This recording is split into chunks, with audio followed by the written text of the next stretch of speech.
Welcome to hole number 1 of the Pacific Cup tournament, played here on the Centenary Harbor course, based out of Australia. Now, not going to play a Zerk here, not with this kind of wind. This kind of wind I set up with the extra mile and the katana. Even with an EM6, you can set up directly here onto the second fairway. I'm going to play this one with 3 bars of right spin and just about 1 bar of top spin here, depending on the wind, of course. Going to adjust here with 10% max adjustment. And I do see that I have a power 1 ball in the app. It's not going to make a major difference, maybe a 0.1, but just a good example to be careful. Check all your details, take your time. Half a ball of right curl there, left edge of the ball running right down the center line. And you'll see this one comes in very, very nicely. If I could change anything here, I would, of course, have the app set correctly. But I could even play 3/4 of a ball of right curl here. Now, second shot here with the wood club. Again, this is such a difficult course. Like, look how undulous it is. There's a big bunker in front of the green. This one is played just before the bunker, very, very close to min distance, but with that low wind, 5.5 bars of backspin. This is going to actually put you in a very decent position. Now, just be careful, depending on the distance of your drive. You might find yourself between clubs here. It is a little bit difficult. And, you know, if you had a very high wind here, you might not have full room to adjust. Just keep these things in mind. We always have to tweak these notes according to our clubs, our balls, and the tournament wind conditions. With a perfect ball there, 30% min adjustment, it gives you a chance. Gets you very, very close. You might even start off with a boom. All right, so hole number 1, but this time the wind is blowing directly behind us, and you need to pull out that power 5 ball. We're going to grip it and rip it here. Even with the EM6, you can see we're going to go over the trees in the middle. 4.5 bars of top spin. Set this one up for the big bomb shot. I'm lining it up, trying to get an idea of where it's going to land. I'm going to adjust here with the power 5 numbers, 10% in the app. As you can see, 2.9 wind, nothing crazy. You know, this isn't a major blasted wind, but it's going to put us in an advantageous position if we can get this perfect ball down the middle of the fairway. So, can we get the perfect ball? Yes, we can. Just clip the edge of the perfect zone. So that's good enough for me. Bounces nicely here on the first fairway over the hazards and finds us in a very good position. Now, if you hit this one even further, or maybe you have a higher level club, you definitely can get yourself into end-bringer range. But from this position, you're going to find yourself working with a thorn. Now, this one worked out pretty darn good. I'd say I was quite happy with it. We're very close to kind of the mid position here, just maybe around 40%. I play this one with max back, 1 bar of left spin at first. And now you see how this ball guide is kind of a bit difficult with the Thorn 5. So I take off a bar of backspin. Now we're only at 8 back, 1 left. And I'm trying to find the spot where the ball guide doesn't disappear. And this. Now I'm kind of eyeballing it. You see that little glitch? See how it kind of just glitched? I feel like I should have been like 1 click further left. When I look at it now back on the replay, and I think this would have been an absolute perfect shot. It's going to depend on the drive so very much, where you're going to be. The spin set might change. The elevation you play here can change. But generally speaking, this is your options on a very difficult par 4. Rolls in super duper close. You can't get them all, but we can get them in the tournament.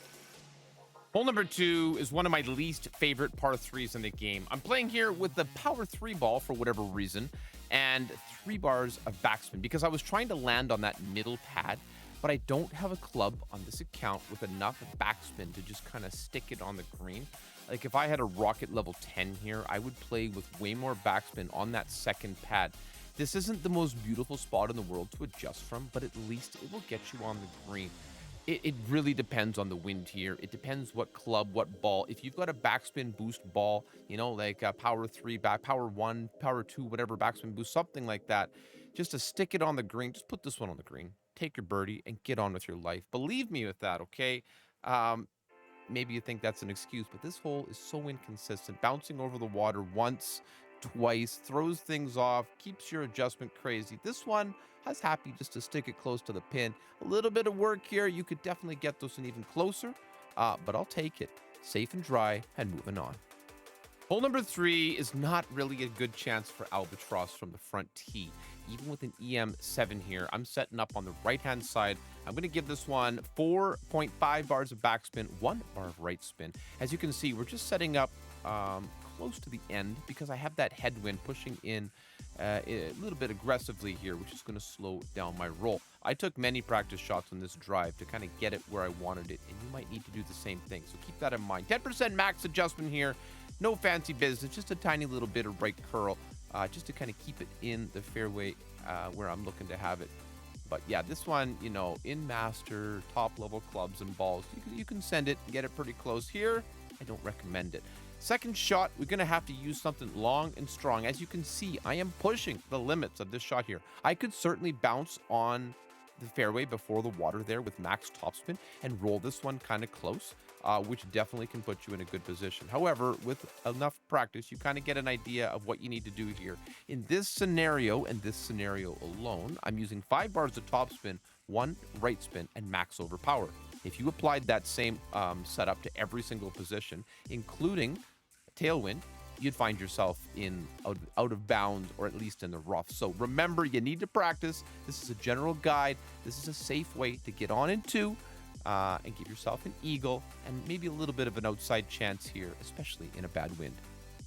Hole number 4, I really like playing the left side here. You can definitely play this big topper. That'll work as well. But I thought I'd try it here with the EM. Now, in some winds, you can definitely play it and bounce it to that little pad. There's a shot from there as well, but I find this to be quite consistent. I'm going 4.5 top, 1 left here, and just basically lining it up a little bit close to the right side of that fairway. Probably should have been a little more down the middle. Max over power here, and I do want to hit perfect.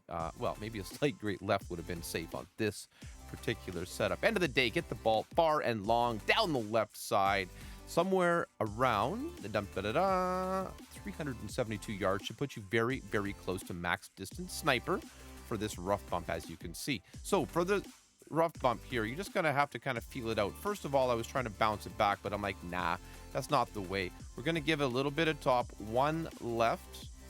I think we're gonna use 2 backspin here, if I remember, maybe 3. Oh yeah, just 2 back, no left, never mind. 2 back, there we go, look at that. Yeah, 2 backspin high. That's what I said the first time. And I'm going to adjust this shot at 10% max. It's going to be 2.4 rings here. I really do think this is the best way to play this hole. And I know some of you aren't about the rough bump. I respect that. But I'm still here to win. I'm still here to play it with the shots that I think are going to give you the best chances to get those drops. So hit the middle of the rough, rolling very, very, very close to the pin. This one could have used 5% in this wind, but it's always going to change. All right, you might be shocked to hear that this par 3 is actually pretty difficult. Kingmaker and a sniper here, we particularly want to have the wind reduction for a shot like this in a little bit of headwind. I'm playing a rough bump here, 4 bars of backspin, 2 bars of left spin, and we're going to adjust this shot 30% mid. Now that adjustment will change drastically depending on the direction and the velocity of your wind. I know, you've never heard that before, but I just thought I'd be the first one to tell you. However, all in all, this is a pretty nice shot when you've got a good situation to work with. So keep that in mind. I'm not, this is a crazy one. Comes in nicely, though. Gives you a very good look. Whew. We'll take what we can get on this course, believe me. We'll see you on number 6. Hole number 6 is another par 5. Now, I'm setting up here in the middle with an extra mile and a tightened ball. 4 bars of topspin, 1 bar of right spin. You can play 4.5 or 4. It's not actually going to make that much of a difference. 10% max on the adjustment here, and you'll see that we're getting kind of close to the rough there. Like, my current play style would probably be to try to have that red ring, half the red ring touching the rough, into the rough, and then kind of adjusting your spins down the middle of the fairway that way. All depends on the wind. You know that. We've established this fact multiple times, but this comes in very, very nicely. Second shot, I'm going to play this one here with the sniper, and I've spent so much time on this hole in my life, trying and trying and trying, practicing and practicing. Even my opponent seems to think it's some kind of joke. 25% mid distance here. And we're going to play 2.5 bars of backspin, 2 bars of left spin. And I've tried bouncing over that bunker on the left. There is a rough bump that you can play there. But honestly, I think this shot here is going to give you your most consistent result. It's just one of those things where you just have to get in there, see the clubs that you've got in your bag, and just kind of take a couple of strokes and give yourself a good look at it. Try to line it up perfectly, hit perfectly, and give yourself the best possible chance to get the drop. Come on, baby. Come on. We're getting there. We're so darn close. Oh, my gosh. But as you can see, this one isn't not too bad of an opportunity. Hole number 7, crosswind or headwind. You're going to play this distinctively unique shot on the left-hand side. Quarterback and a kingmaker. We do want that side spin to the left. 4 back, 3 left. We're going to have the tip of the ball guide kind of 1 square into the shadows of that tree there. Going to adjust here 1 to 1. That's 1 ring for every 1 wind, giving it max curl. Not really any overpower, maybe a little tick or something, but trying to just keep it a clean left curl. And as you can see, this one comes in very, very nicely close to the edge, and it's going to give us a good look on our second shot. Still quite a big distance to cover, though. This is one of the reasons I bring the horizon here. It's got the top spin to help us get there, as well as having a little bit more distance than the level of sniper in this account's bag. So I end up going with approximately 5 bars of top spin here, and then we're going to give it max overpower. I know, this is crazy. This hole is ridiculous. It is such a long, challenging par 4. Guys, don't get down on yourselves if your score is like minus 11 or 12 or 13 or something here. It's a tough one, okay? And it's going to take a lot of luck, a lot of practice to get yourself some drops. All right, so hole number 7, but this time only if you're lucky enough to get some tailwind. I bring the Titan ball because a kingmaker would just decrease the wind and give us less push, so that wouldn't be very helpful. And I don't think that a Zerk is going to get us over here, not unless you have like an APOC 8 and expert wind. So in that case, we're going to bounce on the end of the first fairway and try to roll as far as we possibly can. You could certainly consider bringing a big topper and a Zerk here, but that's a very risky play. Keep that in mind. A big topper, a extra mile with a topspin boost ball here, P3 max topspin boost ball would be wonderful. If you have that, no judgment, do what you got to do, because it'll certainly give you an advantage to get an eagle on this difficult par 4. Second shot, playing this with a long iron. I think I play about 6 bars of backspin on this shot just to land it before the bunker, just past the bunker, before the green, and to get this one to sit down. I think I use like half a bar of right spin when I was reviewing the shots. Yeah, about a half a bar of right spin, 6 back, half a right spin, just enough, as you can see, to get this one to land past the bunker. I start with 10%, but actually I'm going to change it up to 20% on the app if I recall, because we're going to be pulling down into this bunker. There we go, 20% mid, about 2.6 rings. Pulling from the bottom of the yellow, I always pull over the yellow ring if the adjustment is greater than 2 rings. If it's less than 2 rings, I tend to pull it from the white ring because I feel like I can be a little bit more accurate. Perfect is so essential when you're hitting between trees. I know how close we were there. Comes in nicely. 10% might have been a bit better.